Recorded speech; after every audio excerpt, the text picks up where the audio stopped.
this works. I'm a technician, and these pixels on a screen and this, that, and you're like, really? Is that really? Do you really know how that works? Or is that just because you've read a few lines of something and you've absorbed that and now you think, you've invented, you've imagined that you know how it works? Can you see these particles coming together, these microscopic particles, and can you really see these particles flying through the air, coming from Germany into an antennae around? Where is the antennae? Out in the street, and then it's coming down a fiber octave, and it's coming here. Look, 1,000 years ago, we'd call this witchcraft, and I don't think it's any different now. I really don't, because there isn't a single man in the street that could tell you how any of this stuff works for sure. Because how this stuff works is, for instance, this technology has took millions of people incrementally working on a little bit of this, a little bit of that, a little bit of this. No one person knows how the whole thing works. So therefore, we are told this and told that, and we just believe it. We just accept it. And that's all that's going on. It's just someone is waving their magic wand and we believe in it. Okay, you're talking about technology. Well, I mean, you could say it's technology. I think it's magic. I think the whole world is magic. Yes, I think it's all, a dream of a nice God, to be fair. Yes, I got the point. And, well, I have, well, my attitude, or it's like a practical thing. Okay, what knowledge do we have? Of course, yes, you're right.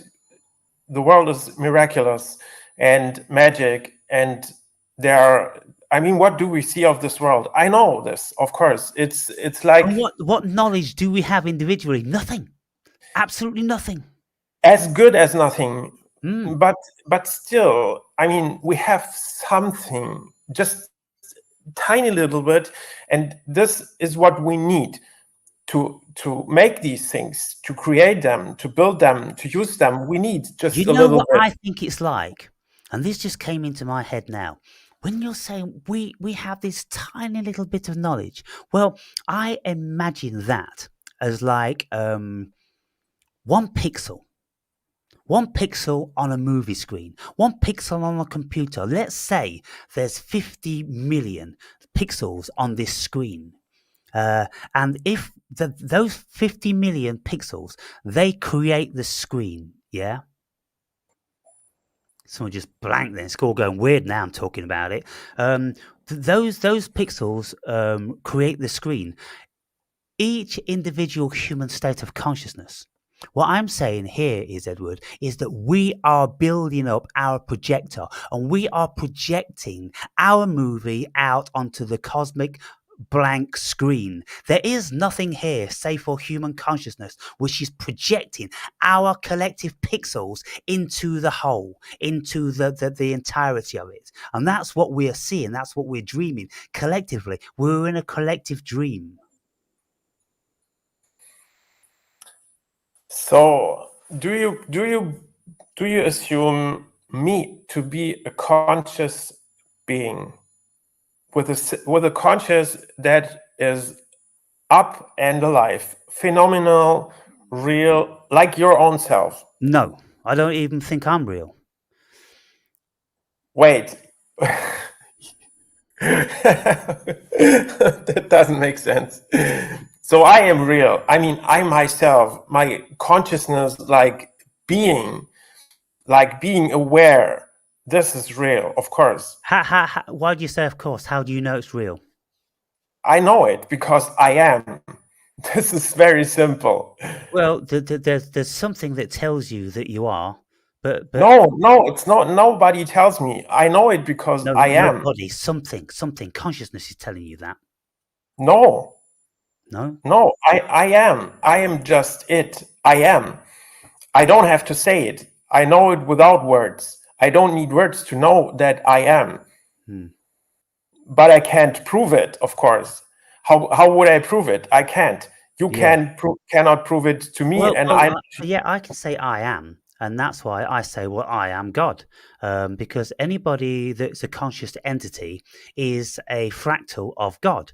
And so, I'm tired, and I'm not about to tell people and try to lift them up. We are God. We are God. We are God. Look, people, viewers, you make your own mind up what you think you are, and I'm not going to be telling you you're God the same as me just to protect myself, so people don't say to me, "Oh, he thinks he's God now." Look, I know I'm God because there's something here which is absolutely genius and brilliant, and it makes all this come true. And how can this be just from this human being that's just evolved out the dirt? No, it's too beyond any of that. It's completely magic and brilliant and genius. And so if people are happy with God, then why can't we assume that, well, we are a part of God at least? Why do they have to go, oh, we're not God, we're weak and we're nothing, and God's up there? Come on, be real, people, be fucking reasonable.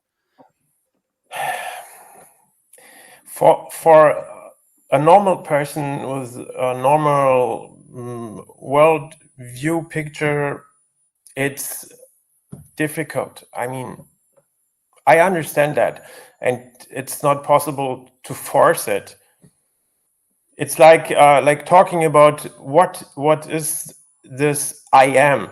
This is so funny because so many people are just discussing about this so often and intense, and there are books and so many books just on this. What is this I am? Okay, so this is for me, it's the most simple thing ever right. to understand. I understood it from the beginning on of my spiritual journey. I knew what it meant. I am. So you are. That's just you are. Yeah. Yes, but you can discuss with people like endlessly because of what is this I am Yeah, and prove it and and blah blah. look, Edward, this is the very, very point of the first video I put up today. I said that we are God, and my logic is irrefutable. Now, absolutely, the only thing we can possibly know, like René Descartes, the 1650s philosopher, the only thing that he found when he looked for what he was the I am. I am because I think. Well, I mean, Buddhists will take it one step further and they'll go, no, I am because I don't think. When you don't think, you still are. You've got pure awareness. Now, if we can't get rid of the I am, then we must be the fundamental premise of the cosmos, because everything else we can dispute it. We can't dispute our own essence. So doesn't that afford us the privilege of being able to say that we must be God then? You can say that and it's fine, but it's for me it's not the point. So you think you're separate to God? well, there are other states of consciousness that are being more close to him, like the source, of course, and that makes, of course, a huge difference. Yeah, because look, when we take psychedelics or when we have mystical experiences, we enter into that state of consciousness where we absolutely know we are him. So there are variances of consciousness. You see, when we come down to the human being, the regular drone, well, we become so detached from God consciousness. And of course, that's a necessity. That's a requirement to give the human experience. Because if we all knew we were God, it would be a whole different ballgame, wouldn't it? Yes, so if we would actually know it all the time, like being aware, like being it literally, like being connected to the source in this higher state of consciousness, then the world would look completely different. But I am not at all always by far in such a state. Nobody can be. You can't be. It's not possible. Oh yes, it's possible. You can. Really? Anything is possible. We could this is my personal conviction 100% that we as humans can reach any kind of state 100% all day long 24/7.